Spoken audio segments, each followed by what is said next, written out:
right. Today on Real Talk with Ballhead, let's welcome Daniel the broker, Danny the salesman. What you go by? You got a catch name? A cash name? Nah, just Danny. Okay, just Danny. Yeah, Put yeah. some respect on his name. Just tell the crew, the family, a little bit about you before we get into it. All right, so my name is Danny. I'm a real estate broker and real estate investor. So I did 6 years in the military, so I'm a veteran in the Army National Guard. I did the fire department, so I served in the Hartford Fire Department for 3 years and 9 months. And then I also did, oh yeah, so we backtrack. I did work at Taco Bell for about 3 years. Okay. So I worked at the one in Meriden on the one right there on East Main. So I worked at that one for 3 years. Graduated from Platt. So after I graduated from Platt, that's when I joined the military, and then I did the fire department, and then after the fire department, that's when I became a real estate agent, and then after 2 years of that, I became a broker. So I took the class, passed that, became a broker, opened my own brokerage, got some agents under me, kept selling, and then just started growing, and I got the office in New York now. Okay. So that's a little bit about me So right there. I'm gonna tap into that Taco Bell one real quick. Like when you was working at Taco Bell, what did you learn from there? Because I want people to understand like no matter where you start, you can get tips and you can learn skills from any situation. Anything Right. at Taco Bell that sticks out like had to be early on time or I was a shift leader there.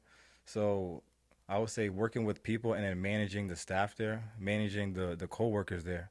So since I was leading the shift, I had to make sure, the staff was there, people were doing their jobs, doing their duties, and I learned to work with customers. I had to deal with people with attitudes, yeah, people that, maybe they didn't get their order right. yeah. You know how it be, Yeah, and if you especially could because deal I with that, you could deal with anything. So it's like yeah. ground zero of Taco Bell. Exactly. If I could deal with someone getting mad over forgetting their hot sauce and mild sauce, Yeah, then I could deal with anything because they go crazy over that. I respect that. I like some hot sauce. That mild Yeah. sauce do slap. All right, let's get into question one.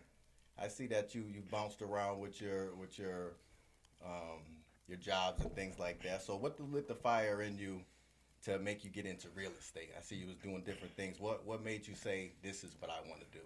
Like, so when I was in Platt High School, when I was at Platt, I already knew that I wanted to be a firefighter. That was the career that I wanted.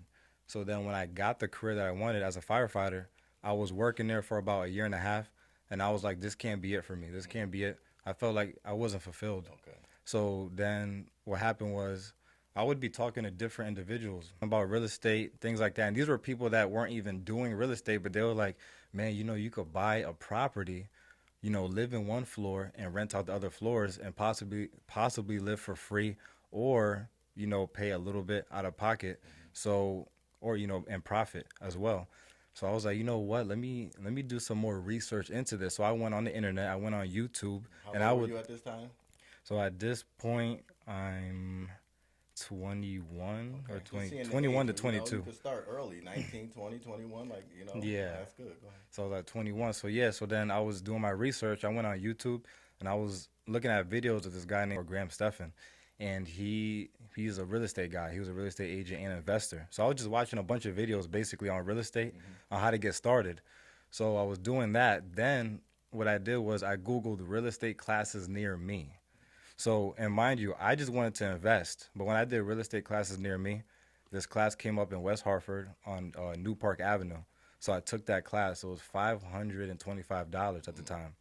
So I took that class. After the 5 weeks, right, I took the exam. I passed that. Then I started working with Keller Williams.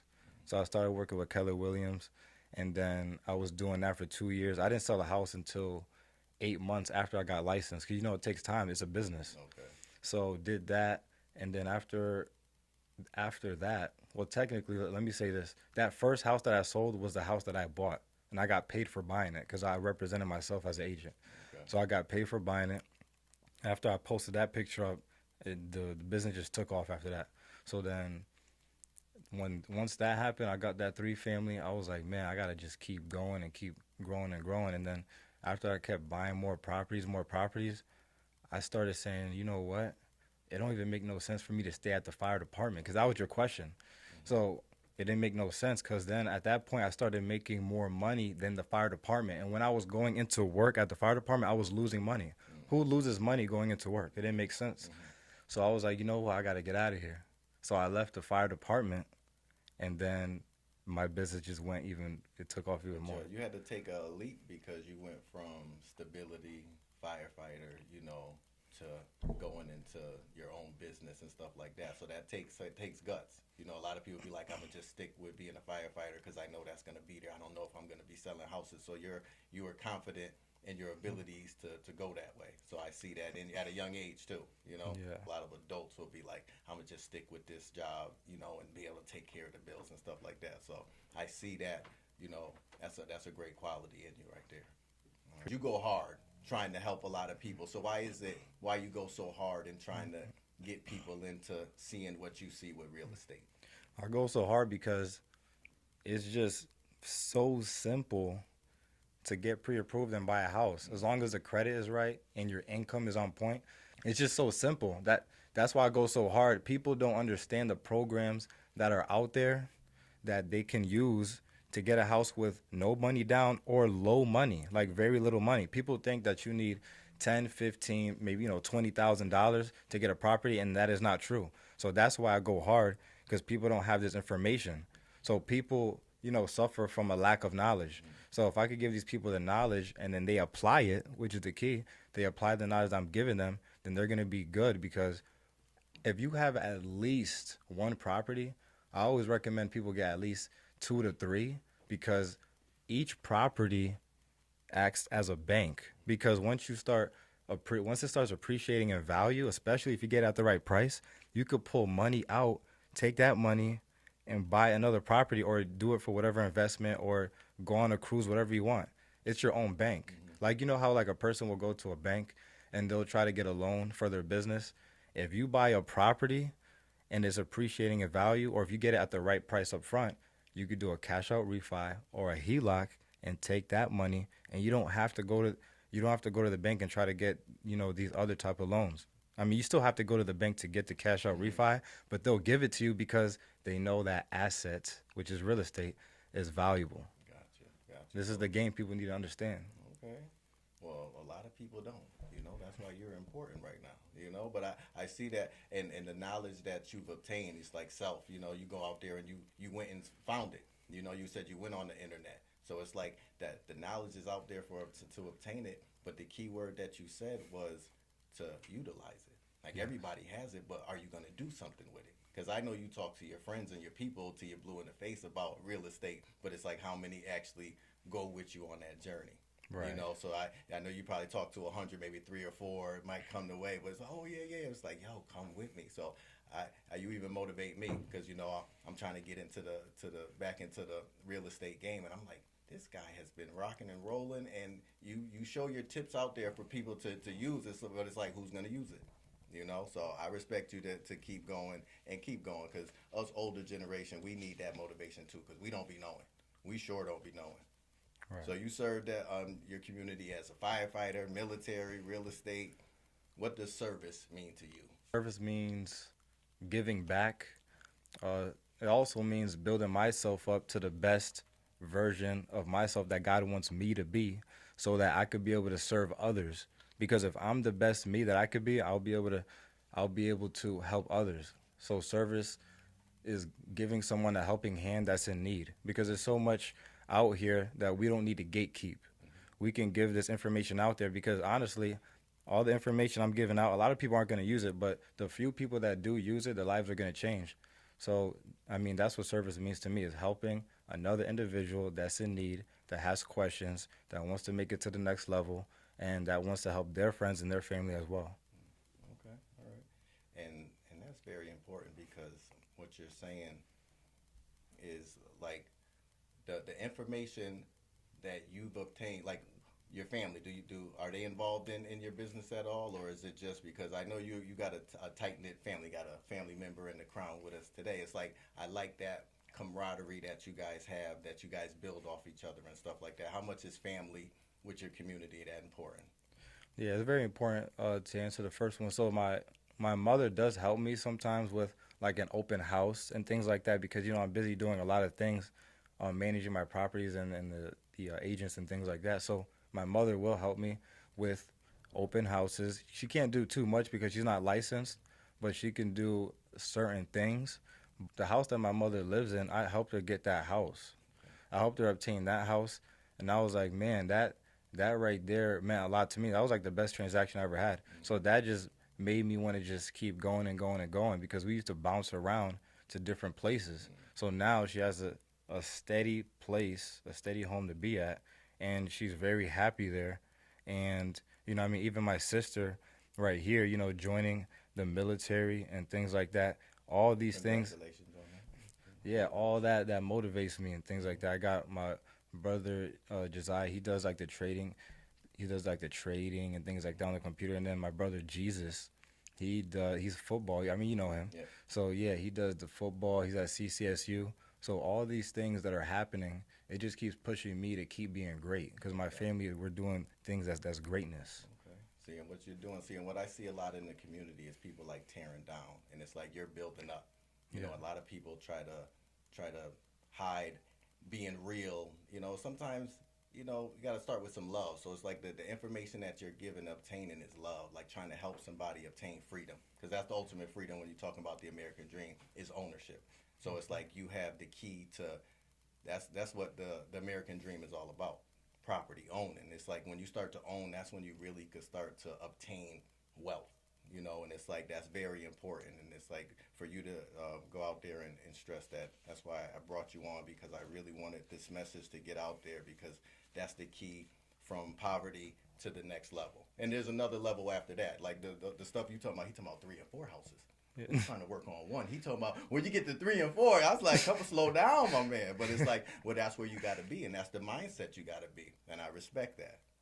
Yes. What was the moment that you realized you was like, I just didn't want a job. I want to own. I want to work for myself. I want to build something. I didn't want to just go into work, clock in, and just be told what to do every day. Even though the fire department is a great career, so don't get me wrong. Yeah. Like if I didn't have an entrepreneur spirit within me, obviously, well, not obviously, but I would just have stood at the fire department because it's a great career, great benefits and things like that. But that wasn't. I just felt something within me that said, "Nah, you gotta do something. You could do more. You could be your own boss." Like, you know what I mean? And so that's what ended up happening. So I was like, you know what? Let me take this class. Let me, get some connections, get knowledge by doing research and things like that, and then get my property and see how all this goes. And then I actually enjoyed it. And then I saw the money that I was getting from the one rental property. So I was like, man, if I duplicate this over and over and over again, I'm gonna have so much passive income that it's gonna pay for everything and pay my bills and things like that, and plus more, so that you can actually live free. Yeah.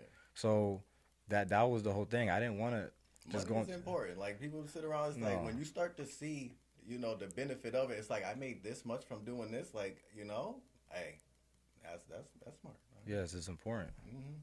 So you bought your first property 2019.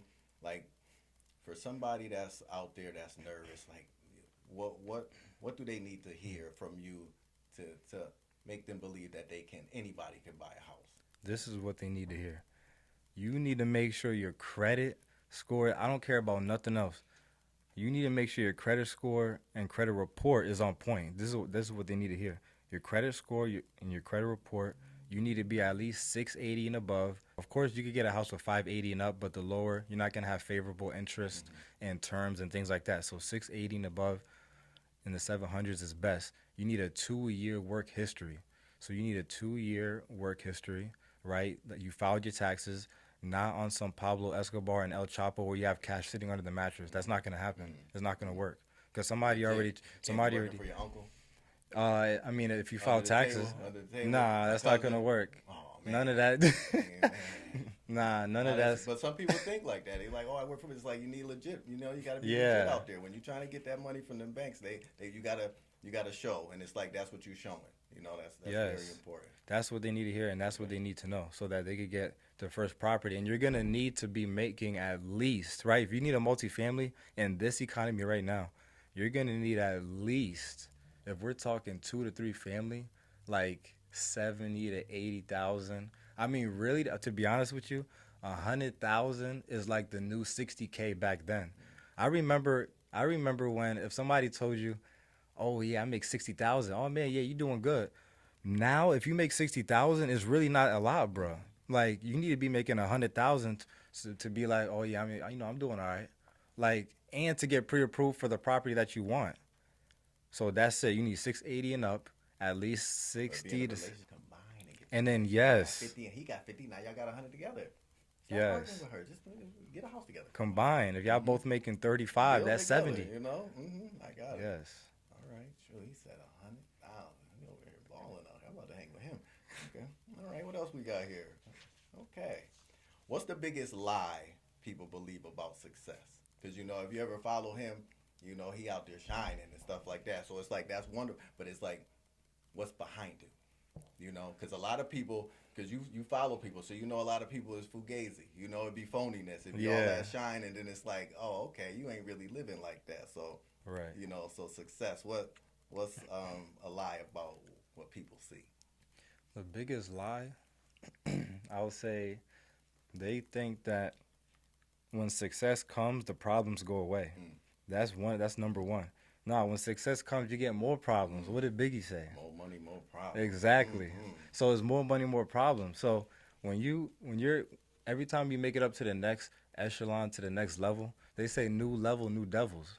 So man, listen. But I would rather take those problems over having broke problems, to be honest, any day. So yeah, so that's the number one thing people get, because that they don't get. Once you reach the success, people say, "Oh yeah, when I reach this amount of money, then I'll be good."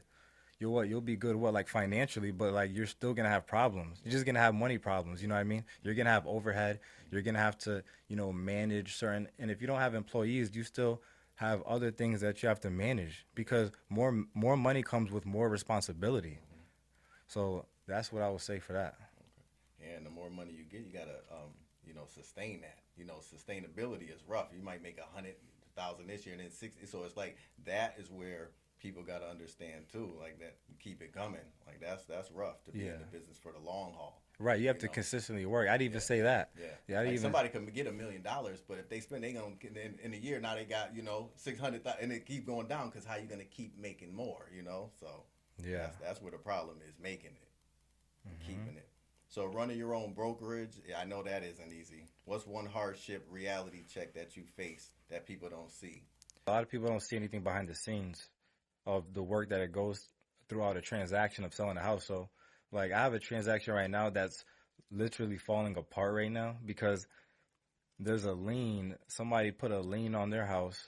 So now my client, which is a seller, has to fight that, because they're saying that they, what's it called? They did a certain amount of work on the house and they should be compensated for that or whatever. So anyways, so that deal, like there's deals that fall apart and there's deals that close. So you're going to have deals that don't end up going through. So you can't, this is what a lot of people don't get. Like agents, like we don't make money until we close on the sale. So we could be expecting 10, 15, or $20,000 to be coming soon, but if something happens last minute, it's done for. It's a wrap. So so like this transaction right here, I'm supposed to be making 20K. So then now this lien popped up, so I don't even think that's gonna happen. But it's okay, because I still have other deals that are still going through. That's why you have to have multiple deals going on. So if something falls through, you still got this coming up. So that's why it goes back to the other question with the problems and all that. So that's basically the hardship. You have things going on. You're going to lose deals. You're not going to close on every deal that you go into contract with the house. So those are the things that people don't see. Yeah. And even like the taxes and all this other stuff. And it's like, just because you get 20,000, you ain't going to just spend it, And that's what a lot of people, especially people with broke mindset.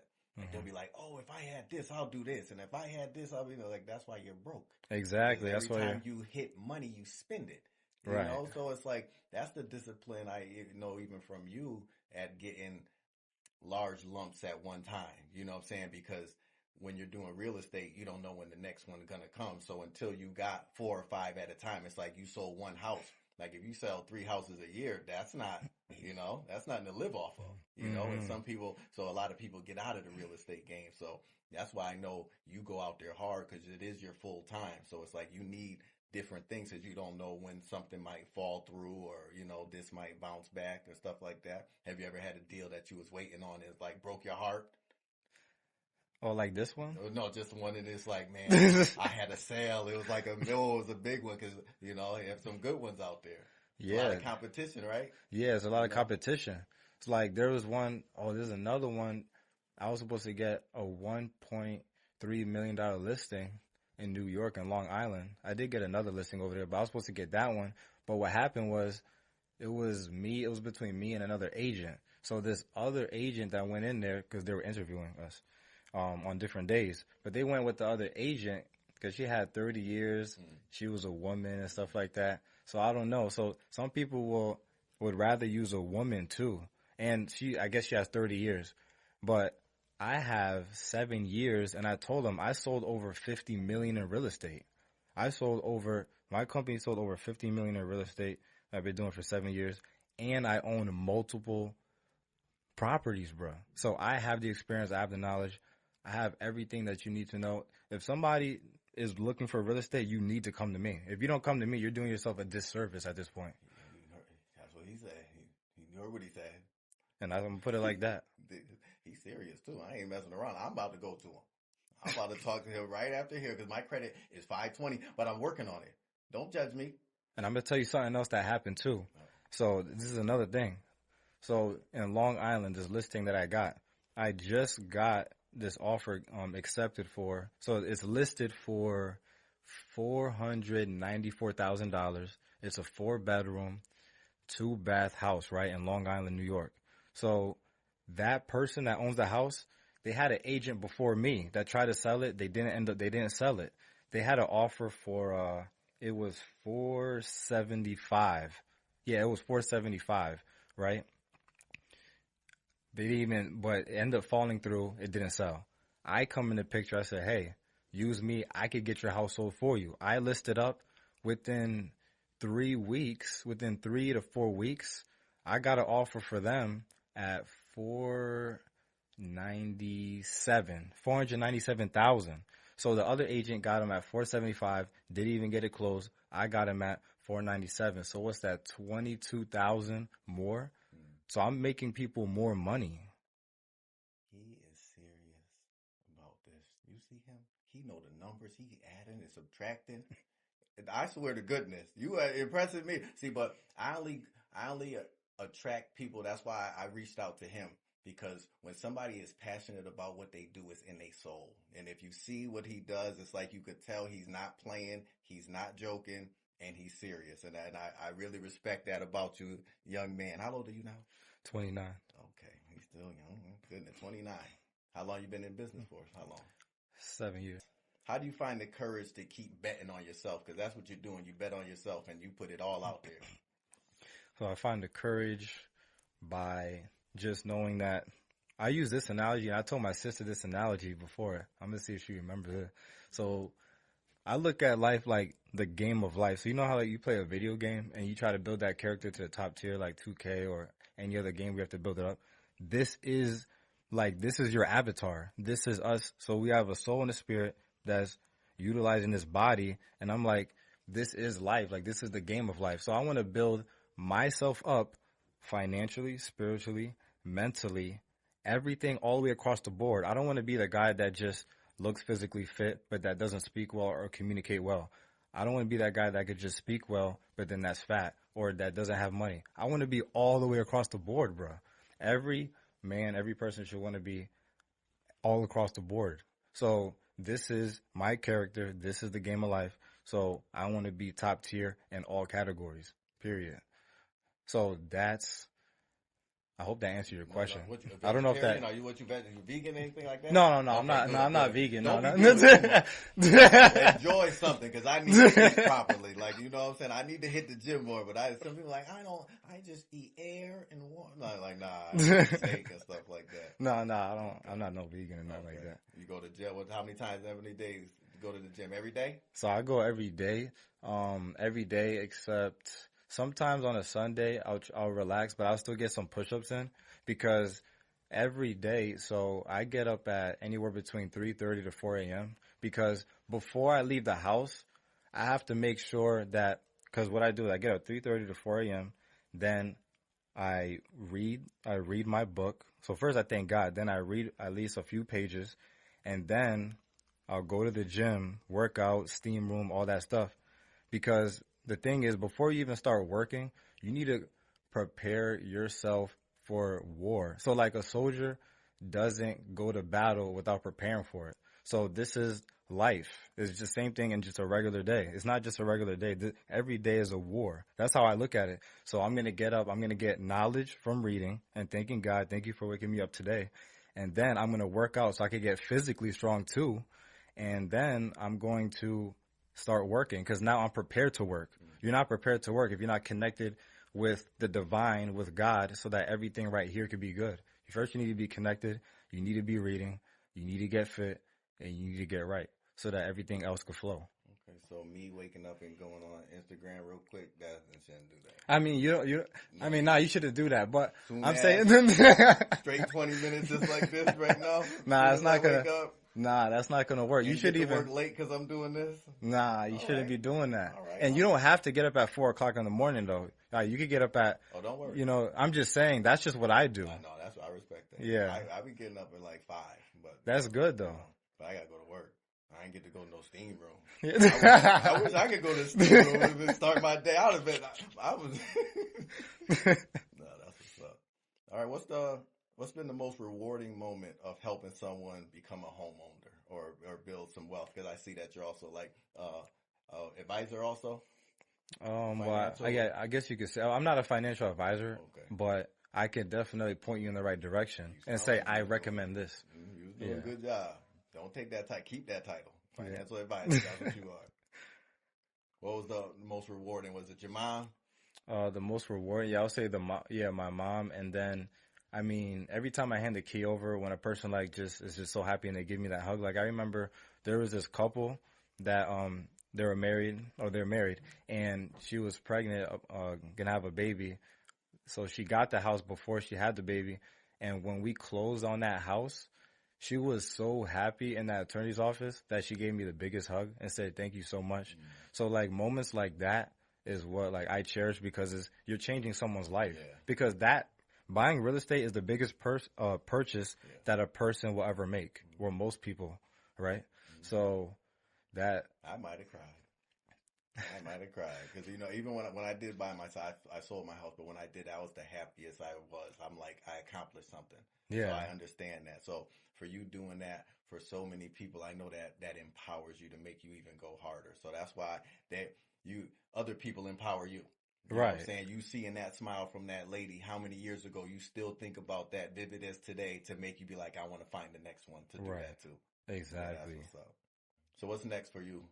What's the CLMA? What's that stand for? Oh, closing matters. So Closing matters. See? Okay, I like that. Okay. yeah, we gotta get you to the closing table because that's what matters for you to get the house. So what's next is we got that office in New York. So that's what's next. You could come in, talk to me or any of the agents that are there, so we could get talk about your criteria, what you're looking for, whether it's in New York or in Connecticut, because we're licensed in both states. And we get you a house or an apartment, whatever you're looking for. So if you're in Connecticut, how they reach you? They meet you somewhere. What are they gonna do? Well, we could either do Zoom or we could talk on the phone or we could meet at a coffee shop. I mean, to be honest, all this could be done over the phone or Zoom because it's really just getting you pre-approved, which you do that on your phone, and then after that we just go look at houses. So it's very simple. So this person that I know, he got like a 520 credit score. It's a dude I know. He's been following. What could he do? First steps to try to get his credit score right. But I'm not talking about you. What can he do? So yeah, the first step that he needs to do is pull up his entire credit report on all 3 credit bureaus.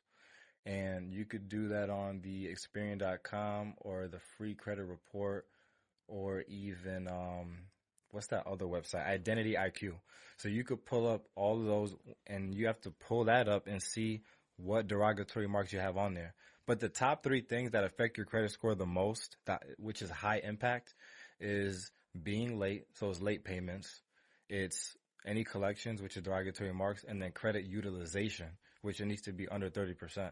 If you have a credit card and it's $1,000 limit, you shouldn't be spending more than $300 on it because that's 30%. Okay. So the lower the better. But let's say you ended up using more than 30%, just pay it off in full before the date that the credit bureaus check that, so it doesn't show up on your report. So I just pay them off in full because I'm not even gonna mess around with that. But it's good that you can keep a balance on it. You don't have to pay it off in full. Just at least keep it between like the 10 and 30% range. The lower the better. I told my kids that. I told them that. And just keep going higher and higher. But, you got the place in, what you said, New York? Yeah, so I got that in New York. I seen that being, who's doing the painting? You got Dave Pappas? Oh, yeah, I got Pappas, yeah. Okay, the legendary Dave Pappas. I see him over there rocking and rolling. What you got? You got the skylight? Yeah, so in there I got the hexagon lights going on, and he's doing the CLMA Realty on the wall right there, with the New York City buildings that are coming into it. So he's making it look pretty good in there. All right, when that's gonna be open? So that'll be in about a couple weeks or so. It should definitely be 100%. To be honest, it should be done next week. I'm just gonna say 2 weeks to be safe. Yeah, Yeah. We gotta come check that out. We'll come talk to him up there, as I know it's about to be fly. I know the lights and stuff. I know it's about to be shining bright. I'm about to come check that out. I like to find people out in the community that are doing great things. I've seen Danny out there. I've known him for a long time. I've seen, from a distance, just seeing his development. And I just wanted to give you your flowers, before anything else and stuff like that. So Ballheads wanted to have you come in. I think we got some great pointers for people to get, and I'm going to be utilizing it too. So I'm going to be like, listen, Danny about to get me a house of dope. I'm about to get 2, 3. So I'm going to need some time. One thing at a time. But thank you very much, brother. Yes, sir. All righty. Thank you. Until next time, we out. Bye.